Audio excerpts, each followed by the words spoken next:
Nama Om Vishnupadaya Krishna Prestaya Bhutale Shrimati Bhaktivedanta Swaminiti Namane Namaste Saraswati Deve Gauravani Pracharne Nirvishesha Shunyavadi Paschatya Shatarne Jai Sri Krishna Chaitanya Prabhu Nityananda Shri Advaita Gadadha Shivas Adi Gaura Bhakta Vrinda Hare Krishna Krishna Krishna Hare Hare Hare Rama Rama Rama Hare Hare Vanchakalpatarubhyascha kripa sindhubhya evacha patitanam pavanebhyo vaishnavebhyo namo namaha.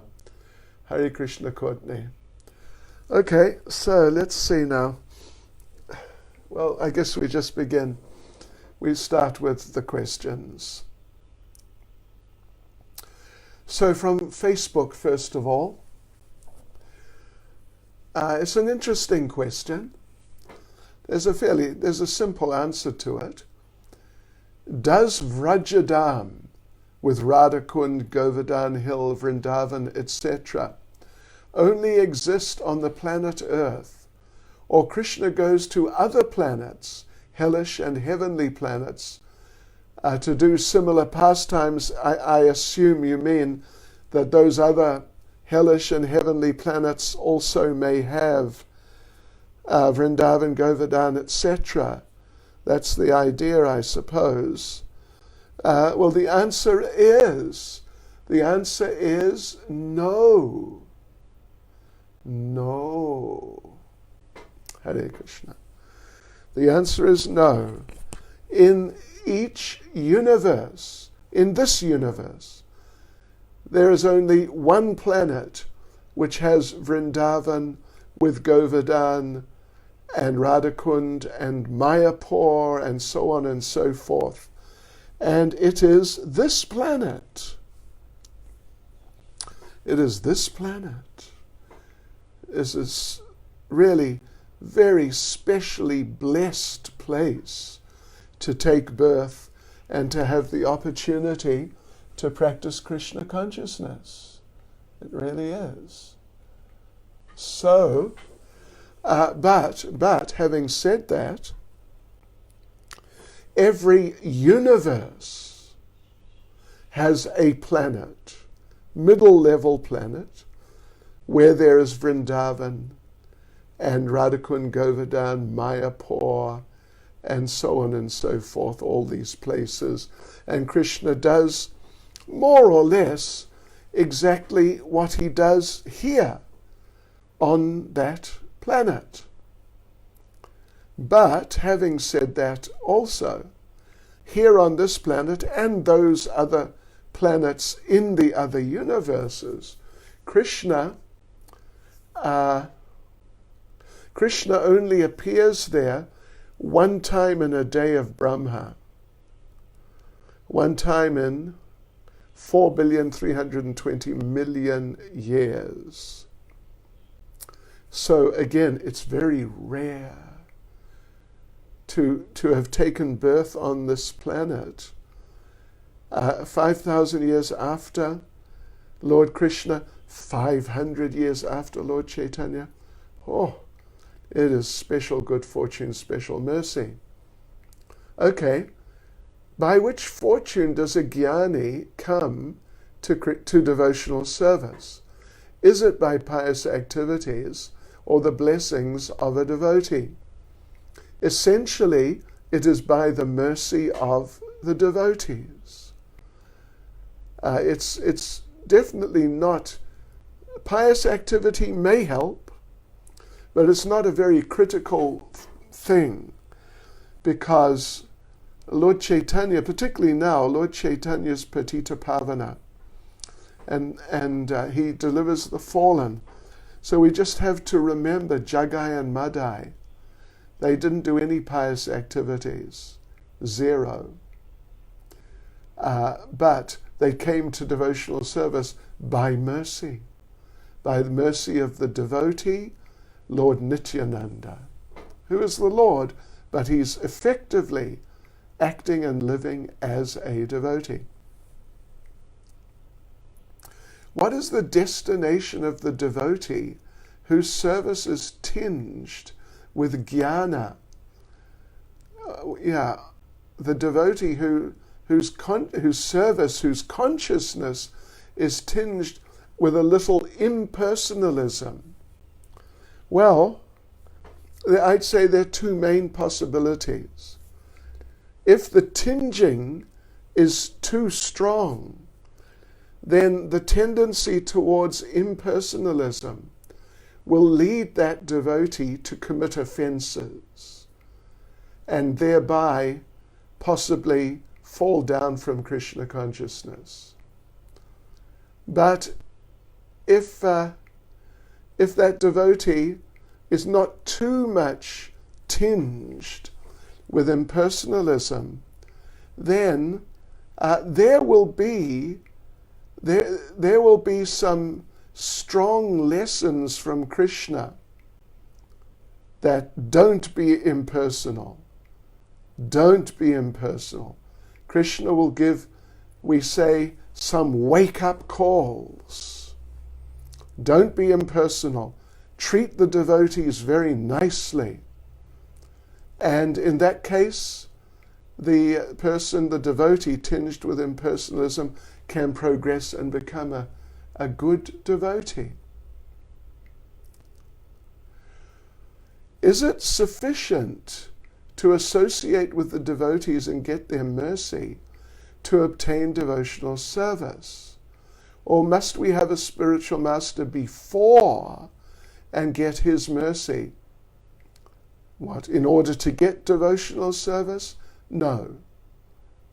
In order just initially to receive devotional service, association with the devotees and their mercy.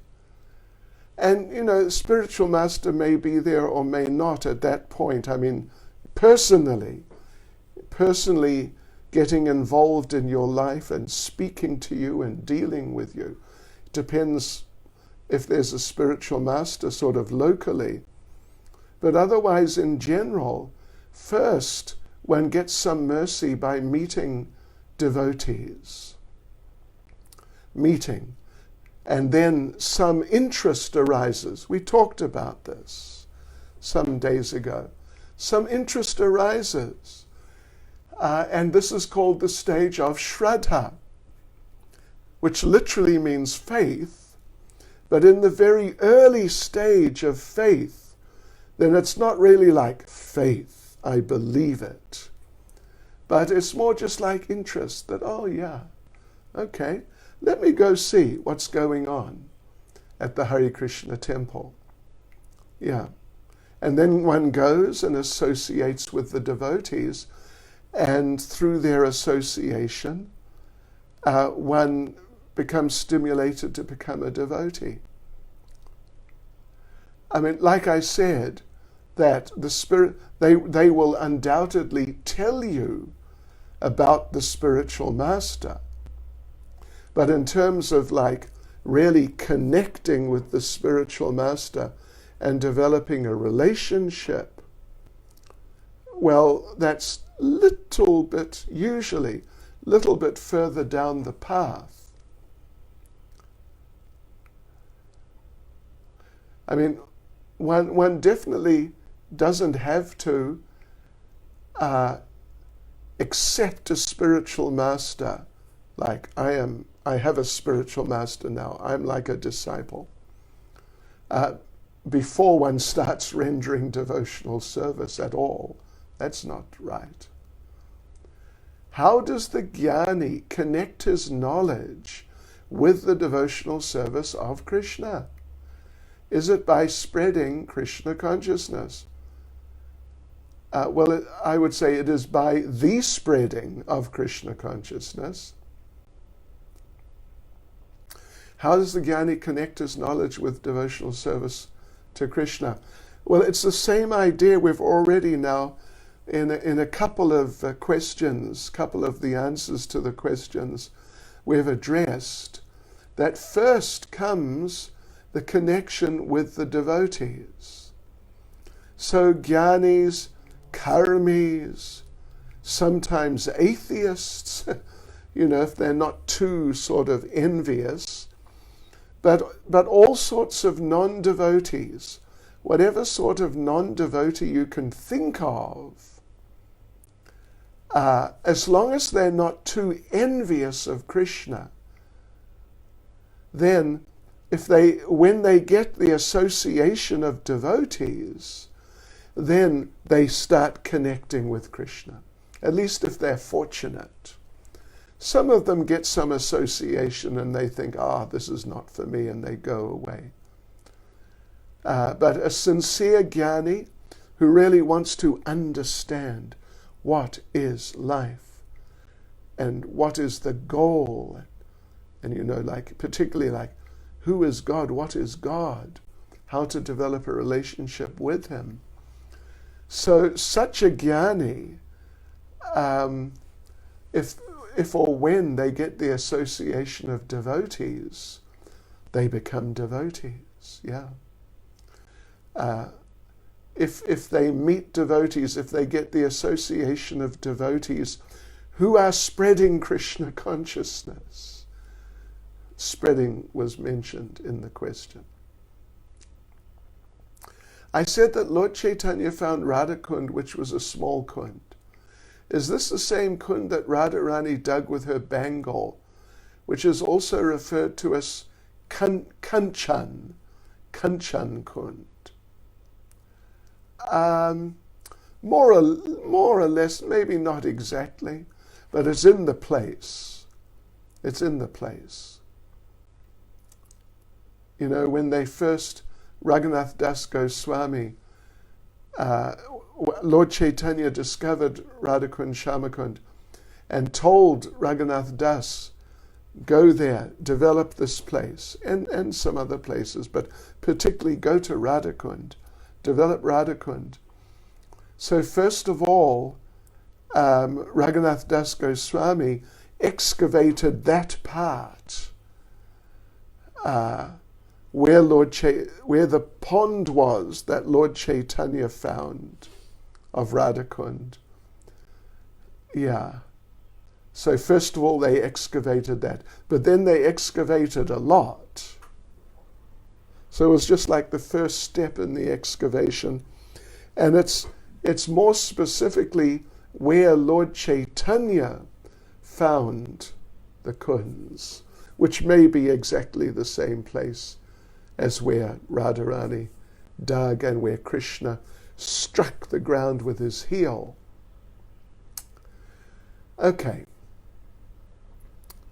One can only chant the holy names of the Lord constantly in a humble state of mind. As a householder, it's not exactly possible to always chant the holy names of the Lord due to various responsibilities with work, etc. Does this mean that in such a situation of life as a householder, one does not need to be humble all the time? Haribol! That's, from time to time we get these, kind of interesting questions. No, we need to be humble as much as possible. But you go on.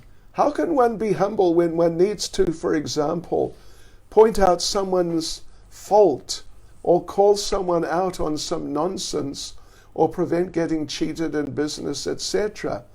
What does humility in those situations look like? Good, that's a good part. Good question. So definitely we should be humble everywhere and always.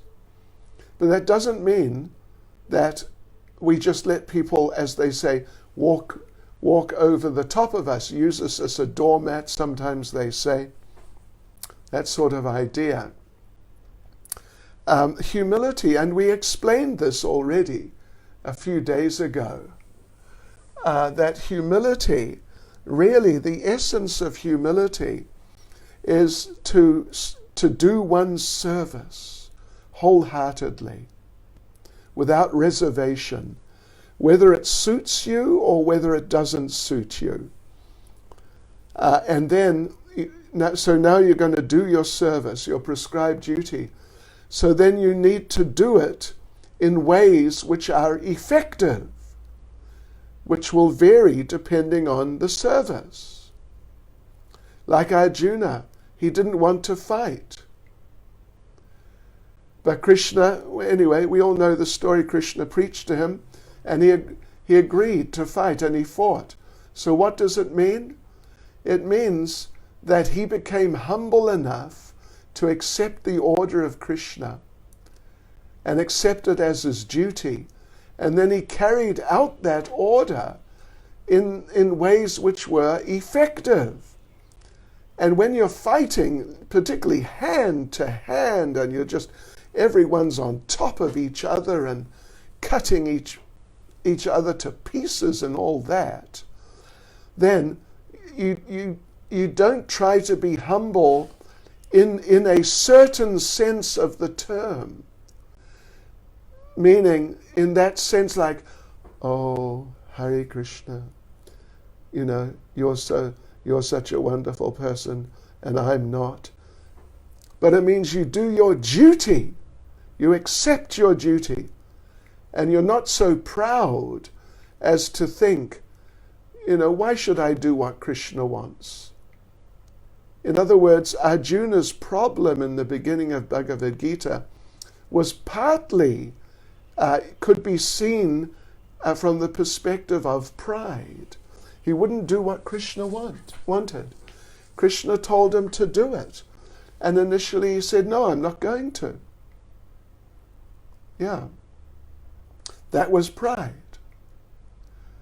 So, but when Arjuna fought, and he fought, very, well, obviously, violently and heavily and aggressively. But that was his humility before Krishna, accepting that service.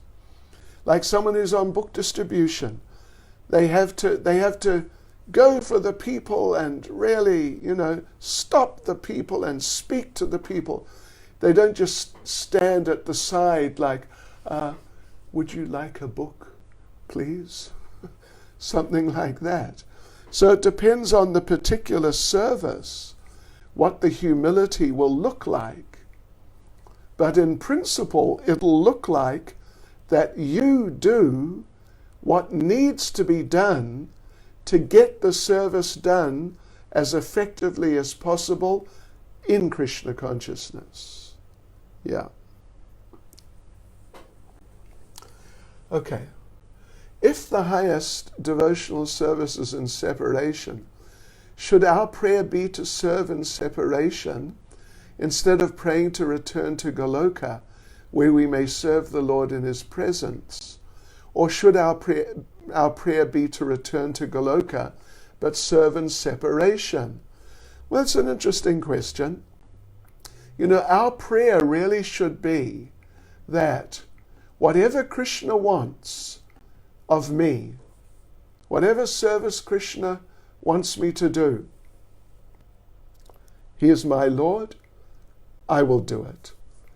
So as Lord Chaitanya himself says, didn't we mention last night, that whether he crushes me in his embrace, he keeps me right with him so close that it's painful, that it hurts, or whether he's not present before me and I'm feeling separation, he's always my worshipful Lord. So it's up to him to order me or express his desire. And if he says, stay with me in Goloka, or come to me in Goloka, then we must say, yes, my Lord. But if he says, stay here in this world and preach, then we must also say, yes, my Lord. That's the principle. Yeah. That's on a more advanced level than what the level that we're on. Yeah. We're still some distance from Krishna, although Krishna intervenes sometimes, my gosh, very vividly. One time, one devotee, Burijan Prabhu, wonderful devotee, disciple of Prabhupada, now he's in Perth, Australia. He was with Prabhupada in Japan, and Prabhupada gave a class like just what I said. Well, particularly that the good disciple will be happy to take birth again to preach his spiritual master's mission. So after the class, Burijan Prabhu approached Srila Prabhupada and said, Srila Prabhupada, I want to take birth again to preach your movement further. You know, he thought, yeah, I've learnt the lesson from the class. But Prabhupada responded. Prabhupada gave him one of his looks. I can't do it. But a real look and a little silence. And Prabhupada said, do not force your spiritual master to take birth again to save you. Yeah. Alrighty, so let's carry on. Where are we here?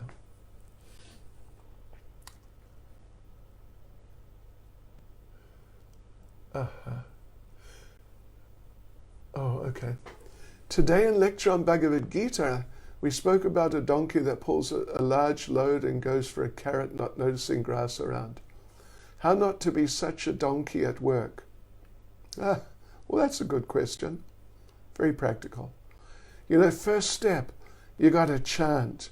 You got to get up early in the morning and chant before you go to work, at least if you can. If you can't, you may be in the wrong job. But yeah, if you get up early and you really chant nicely before work, then your perspective on work and your situation in life will be much clearer. Yeah, and you won't just sort of get dragged into your work situation and forget Krishna. When we chant japa, is it possible to imagine Radha and Krishna, the feet of Krishna, Srila Prabhupada in our mind? I mean, you can. You know what's better than that is to actually have pictures of Radha and Krishna, or whatever, as you say. Krishna's lotus feet, Srila Prabhupada, or the mantra, a picture of the mantra. Yeah, this is good actually. When you're chanting, it's better, it's easier than trying to just imagine something within the mind. So that's what I'd recommend. Considering the exalted position of Radhikund, do demigods come here and take bath? I'm sure they do. Is bathing in the Ganga at Rishikesh considered the same as bathing at Mathura? I think you mean. No. Bathing at Mathura or visiting Mathura is on a higher level than Rishikesh. And bathing, like the classic place is, what's it called? What's the Ghat there? Vishram Ghat. Vishram Ghat at the Yamuna, right in Mathura, is definitely better than bathing in the Ganga at Rishikesh.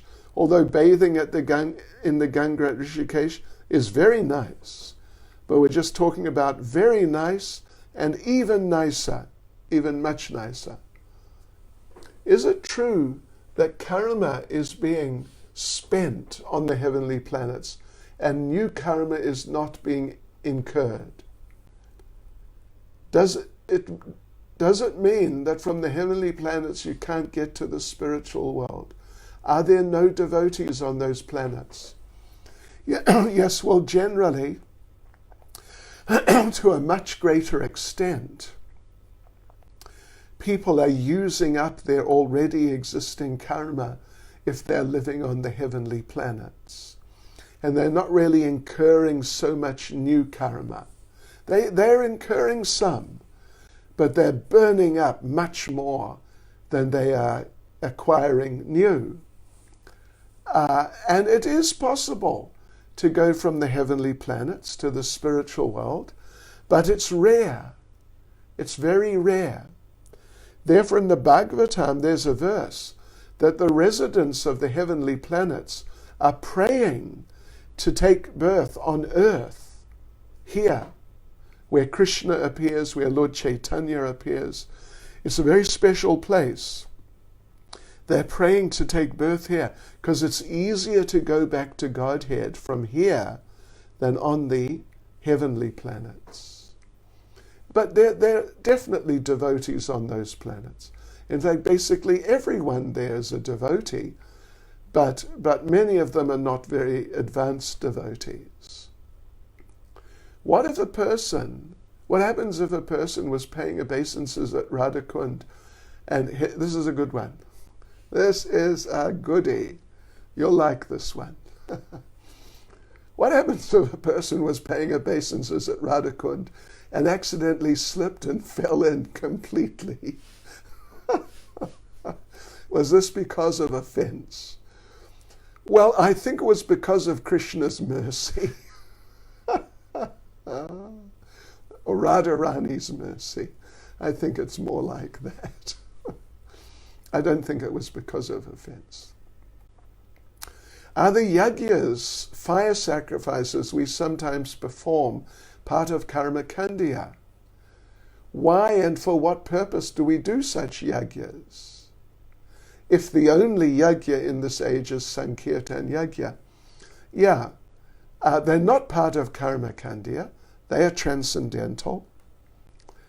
And they're done only on certain, they're generally only done at initiations and weddings, because these are very special occasions where the devotee makes a big transition from being not initiated to being initiated.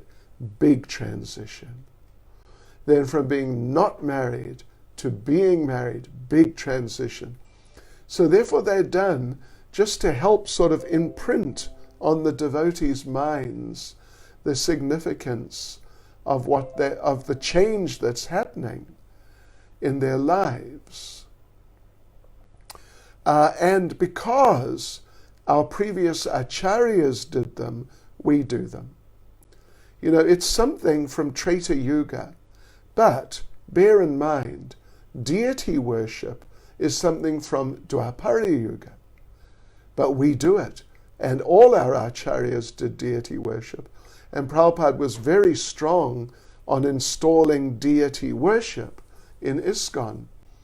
So just because chanting the holy names is the main thing in the age of Kali, doesn't mean that we can't do anything else. That now there's something wrong with doing these other activities which were the main activities in previous ages. We also do silent meditation. That was the way in Satya Yuga. Those of us who have Gayatri, second initiation, we do silent meditation. Because these are very sacred activities. So of course we do them. Not only just chanting. Why, when we think of Krishna, often we don't feel that he's really close? What are we doing wrong? Well, you're doing all sorts of things wrong, you silly. You're probably committing some offenses. You're being inattentive. Sometimes you're thinking about some material things. And like that. Then you feel some gap between you and Krishna. But if you really chant nicely, and when you're doing your service, you really have a mood of trying to please the Lord, and like this, then you'll feel his presence. Oh yes, for sure. Devotees are also prone to gyan. Could this be a hurdle in devotional service if it develops as coldness in the heart? Or what level of gyan is acceptable in devotional service? You know what Prabhupada said? He wants us to read all his books. That is Krishna conscious gyan, Krishna Gyan. Yeah. That we must do. So that Gyan we want, and we must do. Prabhupada, in the last chapter, in the last about 4 or 5 verses or so of the last chapter of Madhya Lila Chaitanya Charitamrita, Srila Prabhupada says, any devotee who doesn't read all my books, particularly Bhagavad Gita, Srimad Bhagavatam, Chaitanya Charitamrita, Nectar of Devotion, any devotee who doesn't do that will simply end up eating and sleeping and will fall down from Krishna consciousness. So that Gyan, what's in Prabhupada's books, that we must have, not only can have, should have, we must have. I heard the opinion that real karmis, who strictly follow the scriptures and fulfill all the rules and regulations and worship God, they're higher than us, who are not yet stable in our faith and our practice. So we shouldn't think badly of them, or like that. Okay. Well, it's not true. It's not true. If they're real karmis and they're just doing karma kandya and they're not doing Krishna consciousness, they're just worshipping the demigods for higher planets or whatever, then they're not on the same level as a sincere beginner, neophyte devotee who may have many faults and, problems. Yeah, that's a fact. But at the same time, we shouldn't look down on them. I mean, we shouldn't become proud and think, yes, look at me, I'm a devotee, but look at him. He's just a demigod worshipper. What an ass. How can we preach to karmis, gyanis, and yogis? Are there any specific ways to make people of these different levels of consciousness more interested in Krishna consciousness? Well, we have the book Perfection of Yoga. That's for the yogis. Then there's something like Science of Self-Realization, or, similar books which are good for Gyanis. And for karmis, just any of Prabhupada's books. As Prabhupada said at the beginning of the purport of verse 10, we read, generally now everyone is a karmi. The vast majority. You don't really get many real Gyanis, real yogis. At least they're rare. So generally for the vast majority, we just present Krishna consciousness, but we can sort of tailor things to some degree to people who have special interests. So here are the questions from Instagram. What does the phrase "to make sacrifices" mean? I'm not exactly sure what you're referring to, but sacrifice means that you give something up in order to achieve something higher, generally. Or at least in the most simple terms, you give something up. Yeah. Like, for example, when you become a devotee, we offer our food to Krishna. We don't just grab it and eat it. So that offering, that's a type of sacrifice. We could have just grabbed it and ate it, but we wait. If a devotee at the end of his life didn't achieve the proper level to enter the spiritual world, will he go to the heavenly planets as the usual pious materialist? Well, Lord Krishna discusses this in some detail, actually. Is it the 6th chapter of Bhagavad Gita? Yeah, the 6th chapter. What happens to the fallen yogi? Arjuna asks him that what happens to such a person if he falls down? Does he fall away and sort of just get finished? He says, like a riven cloud, a little piece of cloud that somehow gets blown away from a big cloud and then just sort of gets blown to pieces. Yeah. So Krishna answers that he'll take birth in a family of yogis or devotees.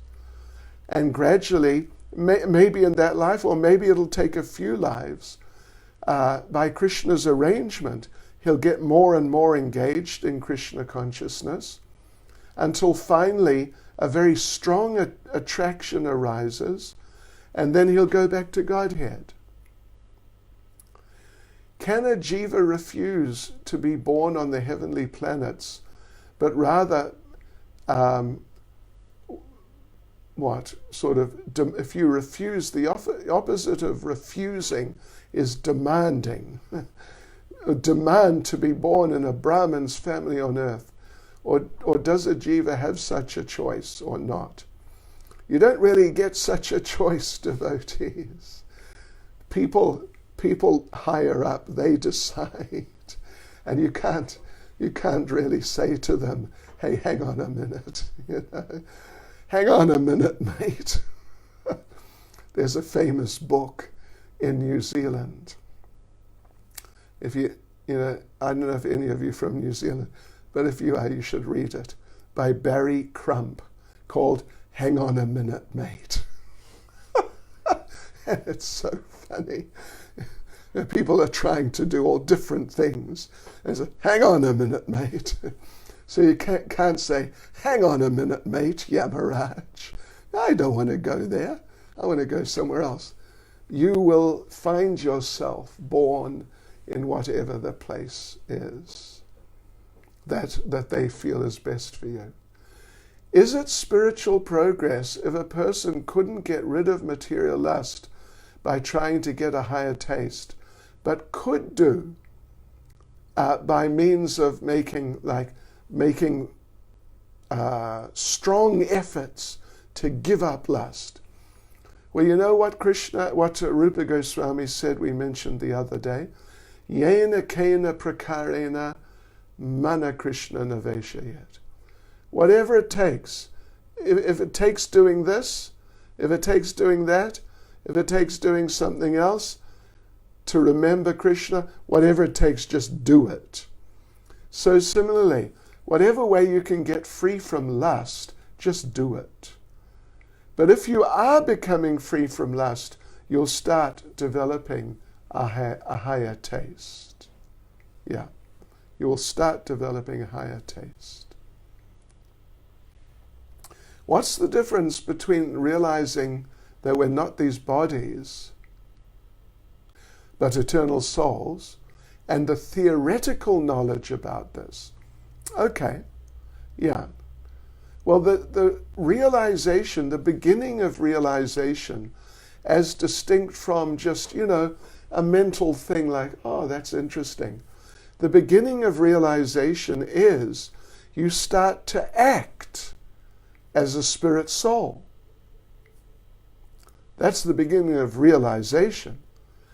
Just, what did you say? Theoretical knowledge means you just sit there and think about it. Oh, that's a nice idea. Well, I like that.